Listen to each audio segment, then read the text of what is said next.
నా డిమాండ్ ఏంటంటే ఇది లొట్ట పీస్ కేసు ఇంకేం లేదు, ఈ హౌల పనులు బంద్ చేయమని చెప్తున్నా. ఎందుకంటే రేపు ఇదే అధికారులు ఎవరైతే ఈ రోజు అత్యుత్సాహాన్ని ప్రదర్శిస్తున్నారో వాళ్ళకు కూడా తెలుసు. ఇవాళ నేను అడుగుతాను, మీరు ఈ రోజు మంత్రుల ఫోన్లు ట్యాప్ చేయడం లేదా? నేను చెప్పడం కాదు ఇది.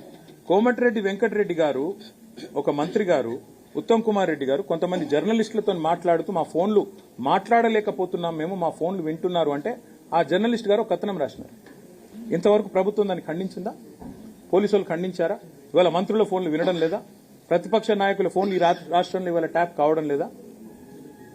బ్రదర్, నేనేమంటున్నా అంటే వాళ్ళకు కూడా తెలుసు, పోలీసు వాళ్ళకు కూడా, ఇది కేవలం వాళ్ళు బలి పశువులు అయ్యే ఒక కార్యక్రమం, రాజకీయ క్రీడలో. మీరు మొన్న ఒకటి గమనించండి, మీరందరూ జర్నలిస్టులు, ముగ్గురు మంత్రుల మధ్యన పంచాయతీ, ముఖ్యమంత్రికి ముగ్గురు మంత్రుల మధ్యన వాటాల పంచాయతీ. పలైంది ఎవరు? ముగ్గురు జర్నలిస్టులు.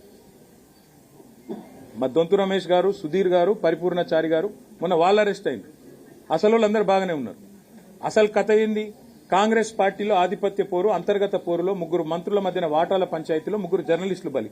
అదే పద్ధతుల్లో ఇప్పుడు ఈ ఫోన్ ట్యాపింగ్ వ్యవహారంలో కూడా ఈ దిక్కుమాలిన రాజకీయ క్రీడలో, ఈ వికృతమైన క్రీడలో రేపు బలు పశువులయ్యేది అధికారులు. ఎట్లయితే మొన్న జర్నలిస్టులు బలి పశువులైనరో రేపు మళ్లీ ప్రజల ఆశీర్వాదంతో, తెలంగాణ ప్రజల దీవెనతో మళ్ళా ఖచ్చితంగా కేసీఆర్ గారు సీఎం అవుతారు. అప్పటికి మళ్ళీ మేము ఎంక్వైరీ స్టార్ట్ చేసినాం అనుకో, ఇవాళ ఏ ఫోన్లు ట్యాప్ అయినాయో మొత్తం బయటకు వస్తాయి. ఇవాళ వాళ్ళు ఏమేమి అక్రమ కార్యక్రమాలు చేస్తున్నారో అన్ని బయటకు వస్తాయి. అప్పుడు ఇదే అధికారులు ఎవరైతే ఉన్నారో వాళ్ళందరూ ఇబ్బందులు పాలవుతారు. అది వాళ్ళకు కూడా తెలుసు. అందుకే నేను అడుగుతున్నా, చెప్పమనండి వాళ్ళని. ఇవాళ ఈ రాష్ట్రంలో రేవంత్ రెడ్డి ప్రభుత్వం ఫోన్ ట్యాపింగ్ చేయడం లేదా? ఒక్క అధికారం చెప్పమండి బయటకు వచ్చి, నేను చూస్తా. ధైర్యంగా చెప్పమనండి.